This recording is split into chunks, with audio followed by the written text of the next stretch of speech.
Welcome to my continuation of the Boycott on Gran Turismo Sport online racing. If y'all saw my post on the GG Planet status update, not an actual thread, just on its main page in the status update section, well, y'all know that I was gonna do a video soon on that, being this. And well, this wasn't exactly soon. And sorry about that.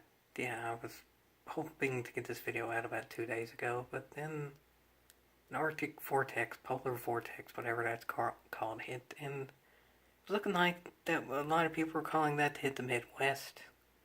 As y'all know, I live in Kentucky. Kentucky's not exactly the Midwest, but we still got it to the point of at one point it was like negative 15 degrees outside, and there's wind and there was snow, and that halted many things, including the video, so sorry about that.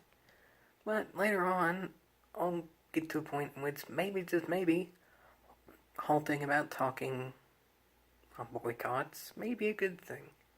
But for now, I'll get into the details of how all this started.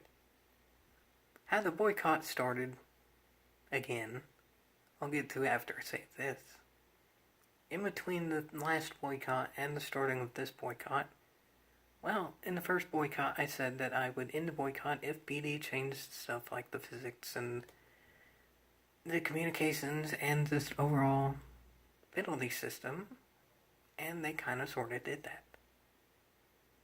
So that's why I did a few special titans of actual online things, because they did what I wanted them to do. They fixed stuff.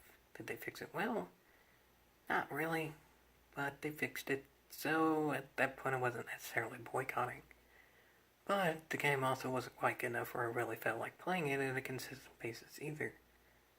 So then lo and behold, I did one or two more races with the most recent weekly race at Tokyo Express Racing Rally, aka the track I'm pretty good at, with the Nissan 350 or 70, whatever it is, a 2007 Z. That didn't exactly go well, which is why I'm boycotting now. But the first I posted that I'm going to be boycotting now was on GG Planet. And the reason I did that is because YouTube has its own fair share of problems, one of which the community tab is only open to people with certain stipulations, aka popular. I'm not that popular yet. It's kind of stupid that the lower end channels don't get the community feature, because those are the ones in which need to make their communities bigger by default. But whatever, this ain't a YouTube rant video. That may come. This is a GT Sport rant video. So I posted on GT Planet because that's where I could post. And replies to that post in the status update section, not an actual thread, but just on the main page of GT Planet in that section, were interesting. The first post I actually got was who actually cares anymore. And that's a fair point.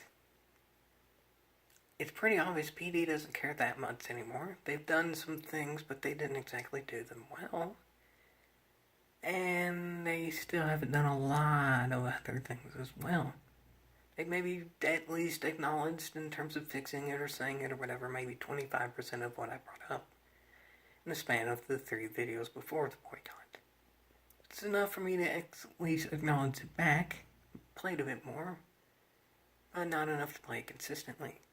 So then there was a lot of other replies to that post too. Meaning that there's still quite a bit of the Gran Turismo community that cares. There was such a thing of how exactly do you boycott online when you have to save online. That's also a good point. The main way I'm boycotting the actual online saves feature, which I agree is downright stupid as well. I didn't mention it tons in the first boycott video because it's pretty obvious, and GT Sport was far from the first game to have that. The crew had that in like 2014 or something. But the main way I'm boycotting online save features, where it only does save online, is if I don't play online, by default, it doesn't save online, because I didn't do anything, so it didn't save. If I don't play online, it doesn't need to save online, so that's covered too.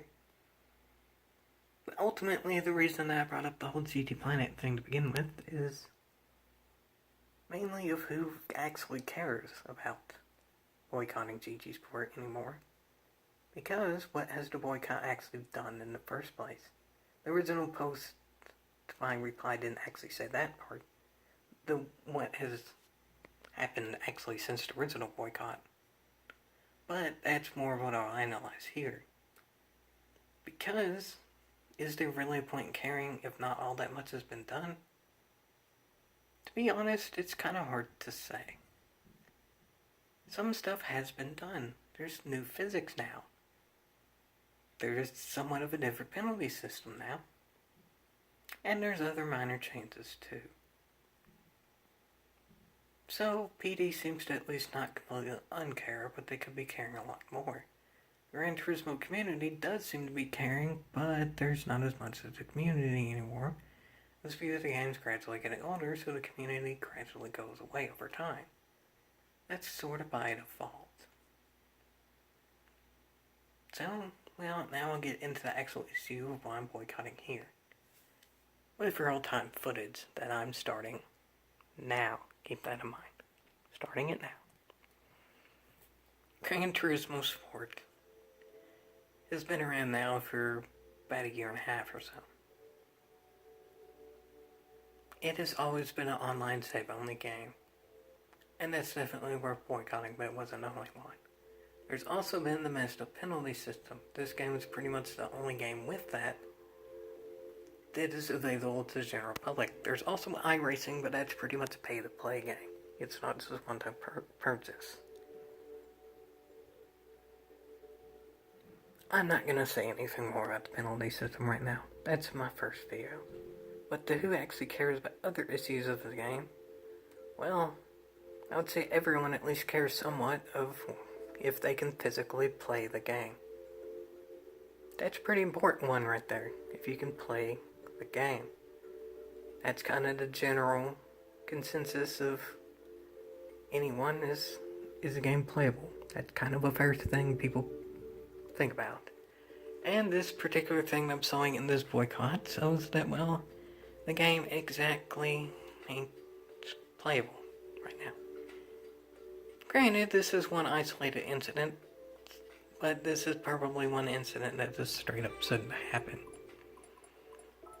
Remember, this is also real-time footage. As you all can see, I'll go back a little bit to analyze it.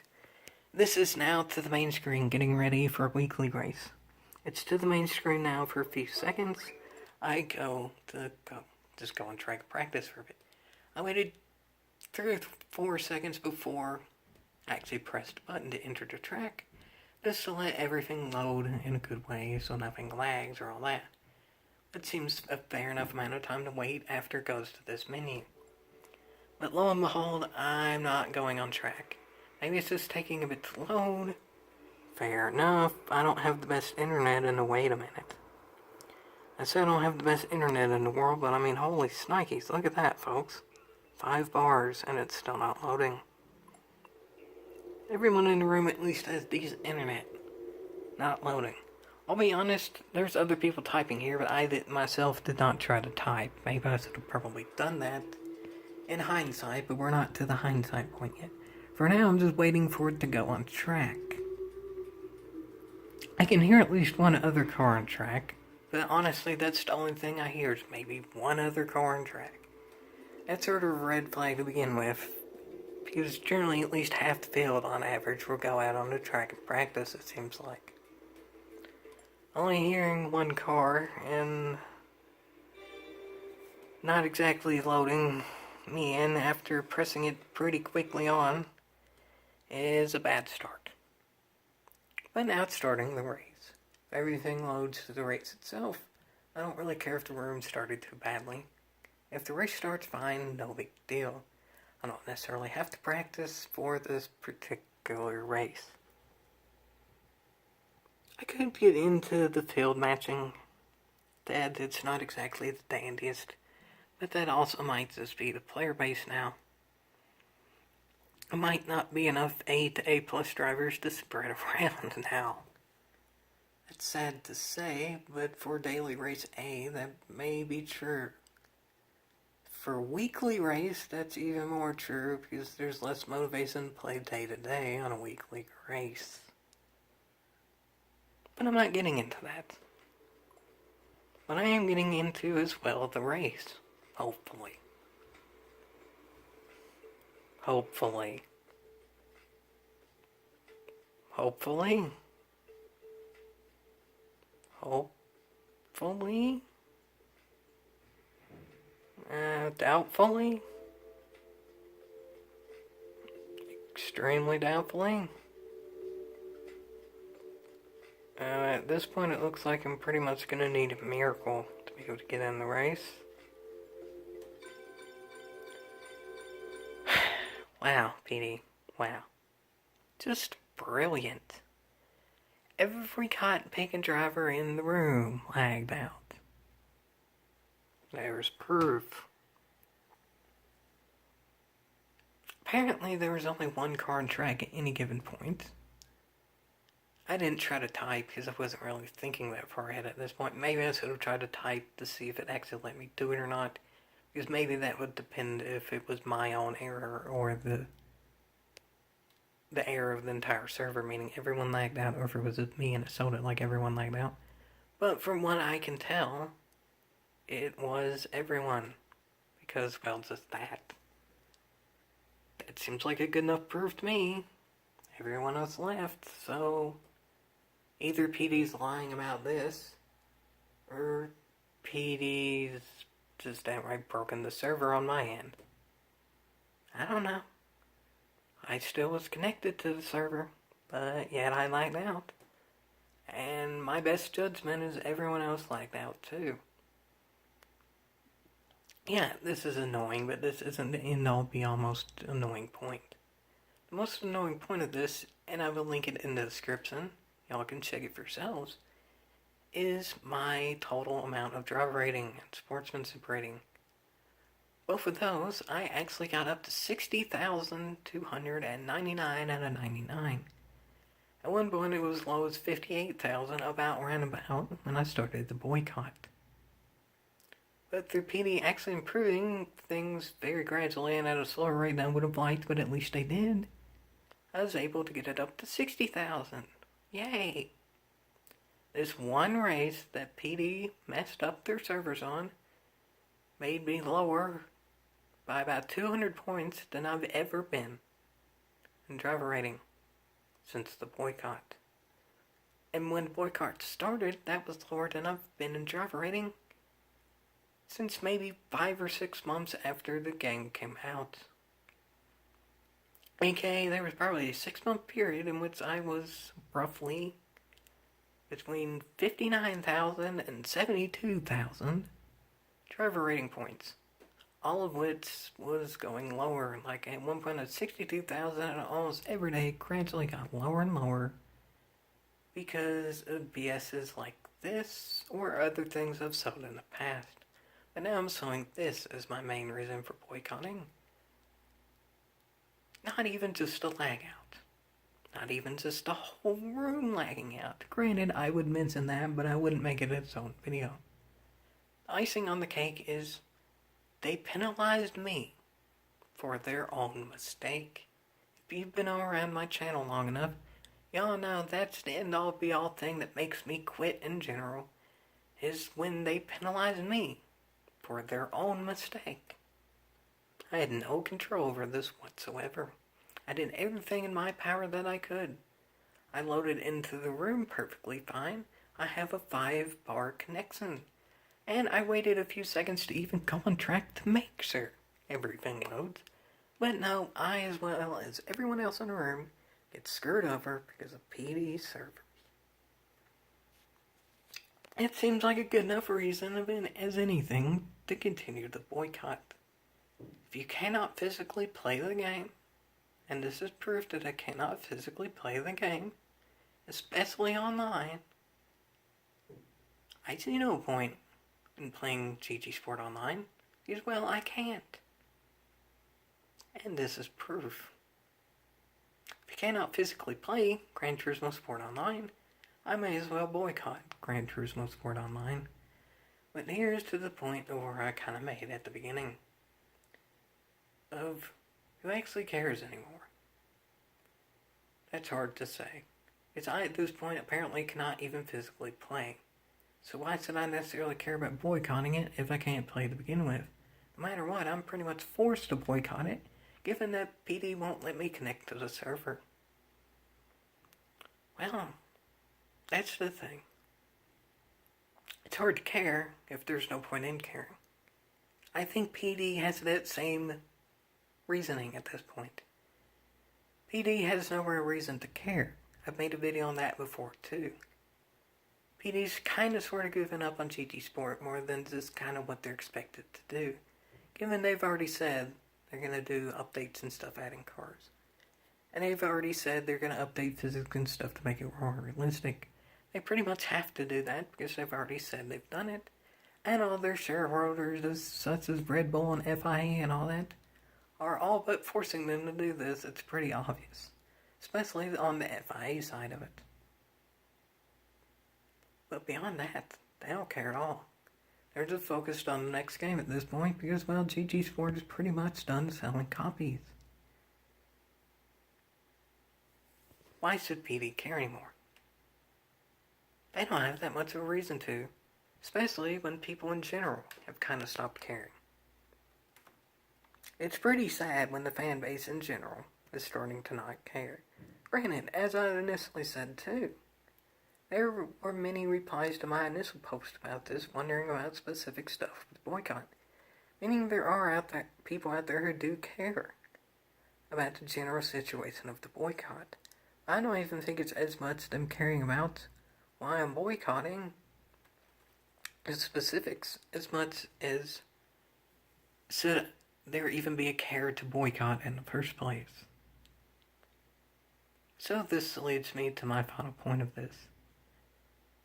Yeah, I'm boycotting Gran Turismo Sport Online. But the way I'm boycotting it now is, to an extent, how you do with annoying people. If you don't give them attention, if you don't act like they exist, some of the time they'll quit doing it. Some of the time they won't. Different people are different, but that's just kind of an old adage of if you ignore the annoying person, eventually they'll leave you alone too, because they want attention. I think at this point, PD might be the annoying person. They want attention however they can get it. The sales weren't the dandiest, so they want whatever gets them in the spotlight. Whether that be a lot of people getting angry over the FIA stuff, or if it's just a general glitch or bug or something that's in the game, whatever mode it may be. If it gets people talking about Gran Turismo Sport in 2019, it's probably not hurting PD at this point. Especially if it's sort of making GT Sport look negative. Meaning people are going to start moving on from GT Sport to whatever's coming in the future. Which again recalls to my last video that I made. Not the last video that I made, but a past video. I guess I'll link it in the description too, just because I'm using that as quite a bit of context here. But essentially what I'm saying is, instead of just downright not playing GT Sport Online stuff and then saying why I'm not playing it and why others shouldn't play it at all, maybe at this point it's best to just not cover how broken it is and how messed up it is, because that gives PD attention. And that's what they want. Now granted, at this point I could go as far to not make GT Sport videos at all. To not put GT Sport in the spotlight. But just doing a random spectating of a random race isn't necessarily putting GT Sport itself in the spotlight. Because this may sound a bit biased and a bit snobbish, but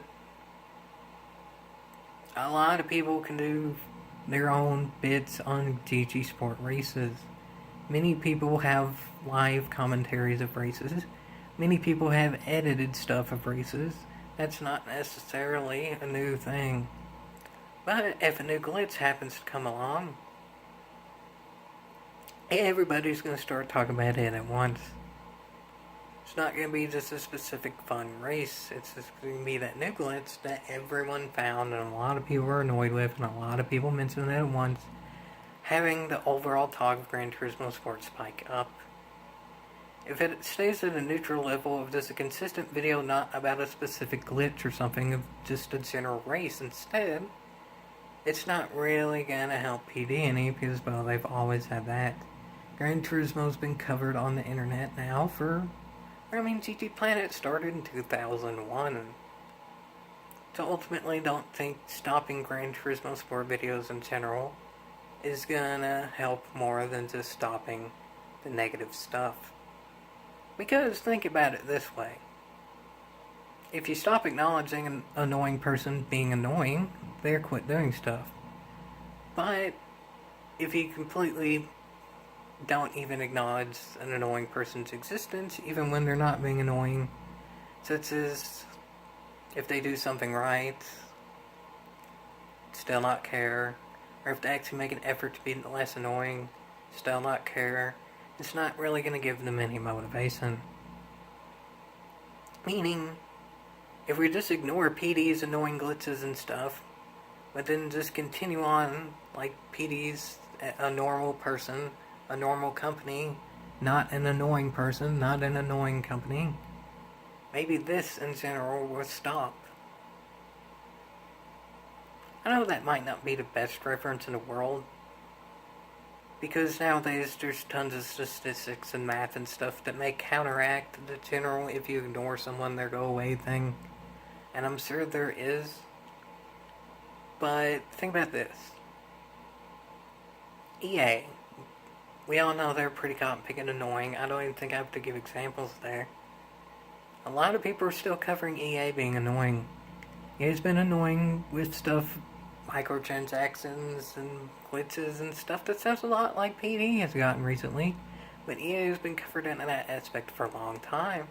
And guess what? They're still doing it. PD has started the microtransactions and annoying online bugs and all that affects their esports stuff pretty recently. EA started some esports stuff pretty recently too, but they've had other stuff such as microtransactions and unfair gameplay and stuff for a long time. EA's still continuing doing it, but people are still continuing covering EA. Maybe while it's still pretty fresh, we quit covering Gran Turismo Sports stupidity. Ultimately, the stuff will be fixed in GT Sport because PD isn't getting any benefit of coverage from it.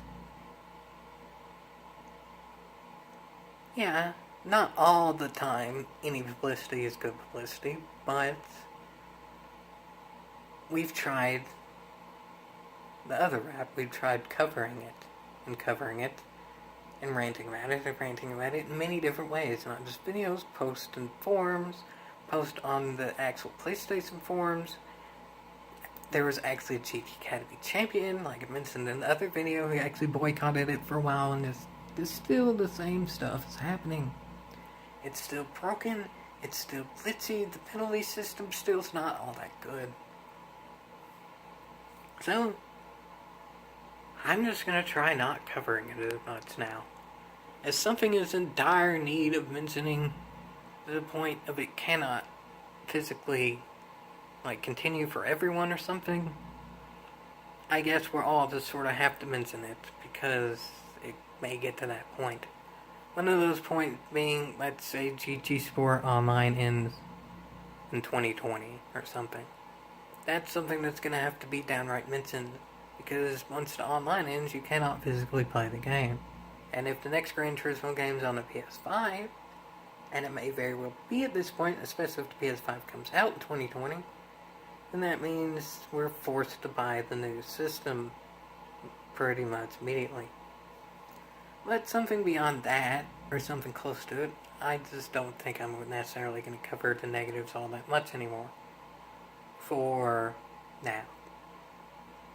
If this also continues to not have any effect on PD, then maybe I'll go back to covering the negatives, because why not?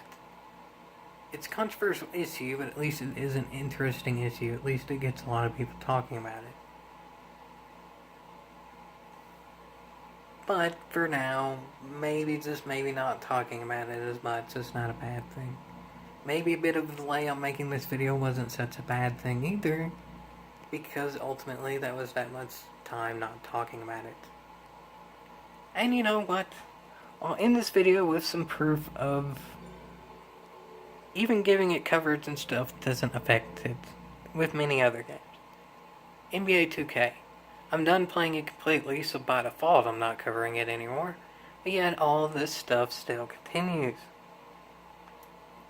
Just look at that, folks. Wide open three with someone with a 94 three-pointer miss. But then on the other end, perfectly guarded, and this is an AI, not a real player, so there's no such thing as a green release. Hey, they miss it, hallelujah, but really, they get the offensive rebound there. My players are on average rated like a 94, and this is the New Orleans Pelicans, and they're sitting there getting rebounds over Kareem Abdul-Jabbar, Magic Johnson, and Blake Griffin, all of which are a 97 and a 98 overall. Really? And then they get yet another rebound, and the mediocre point guard is not exactly the best shooter in the world. It's a contested jumper. Quite easily. Swiss. Yeah, this has been happening since the game's released. They've even made a patch in which it's supposedly making shooting harder.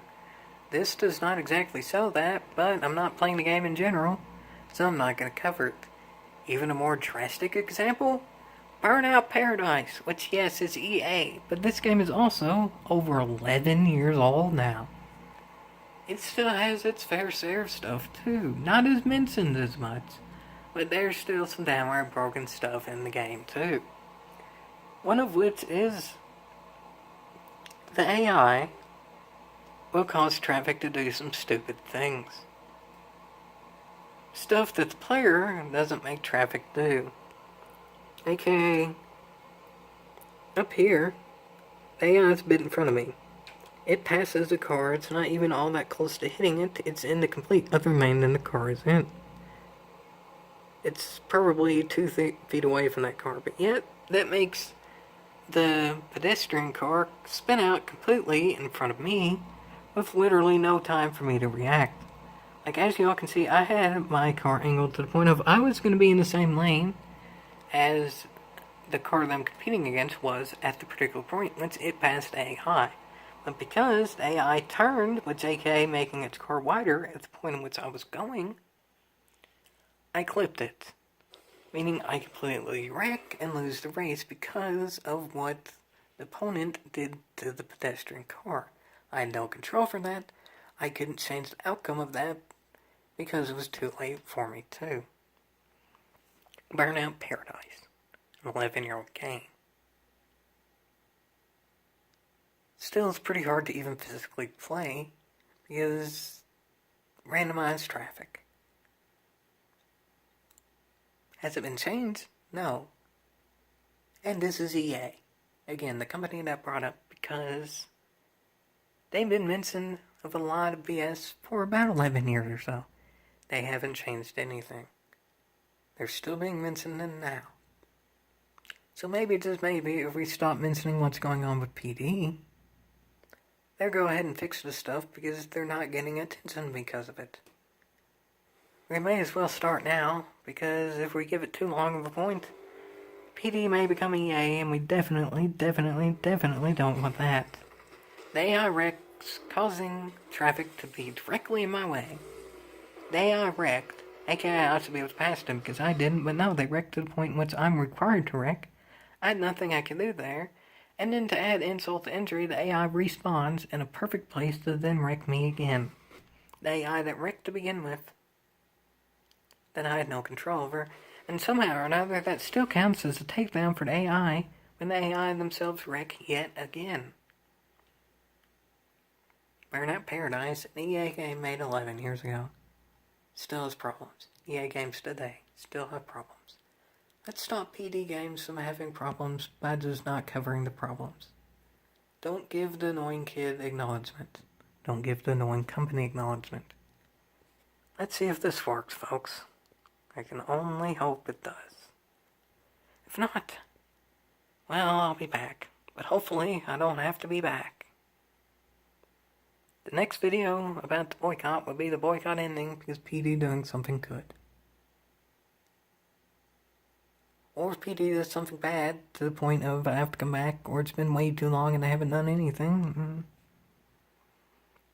Well, back to mentioning the boycott. What's gonna happen? Well, maybe this is the point where I quit covering it. Because if I were to continue covering it, I would say some stuff that would get me off YouTube, most likely, and that may be the next rant video about YouTube. Maybe, just maybe. Because I don't think they exactly apply with the annoying company. Because the video itself is being made on that annoying company's platform. That may be next, folks. We'll see. But for now, I'm just gonna quit covering PD's annoyances and see how it goes.